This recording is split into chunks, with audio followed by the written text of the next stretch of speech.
I want you to pause for a moment and think about this number. 10 coups, not in 50 years, not in a generation. 10 coups in just 5 years. Mali, Burkina Faso, Guinea, Niger, Gabon, Sudan, Chad, and more attempts we are not even allowed to discuss openly. Every time it happens, the same voices rise. They say Africa is unstable. They say Africans do not understand democracy. They say we are allergic to civilian rule. But no one asks the real question. Was democracy ever real here in the first place? Because what we were given was not power in the hands of the people. It was elections without sovereignty, ballot boxes guarded by foreign interests, presidents who spoke the language of their people during campaigns, then answered to outsiders once elected. For decades, Africans voted and voted again, yet our resources kept leaving, our debts kept growing, our armies stayed under-equipped, our youth kept migrating, our currencies stayed controlled, our future stayed negotiated in rooms we were never invited into.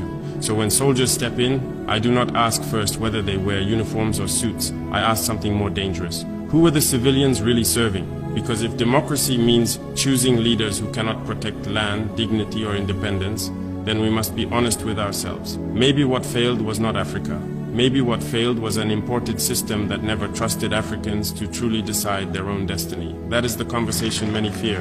But it is one we must finally have. For many years, I listened carefully when Africa was lectured about democracy. I listened when they told us to hold elections on schedule, to respect procedures, to follow models designed far away from our villages and cities. We were told that if we followed these rules, stability would come, development would follow, dignity would return. But I want to speak honestly now. What they called democracy in Africa was often a performance, not power. The people voted, yes, but the decisions that shaped our economies, our currencies, our security, and our future were already decided elsewhere. The ballot box existed, but sovereignty did not. I ask you to remember what life looked like under so-called democratic governments. Gold was extracted, yet communities around the mines remained poor. Cotton was exported, yet farmers stayed trapped in debt. Soldiers wore uniforms, yet lacked basic equipment. No matter how good you are, if you stay for too long, you spoil it. A good dancer must know when to leave the stage.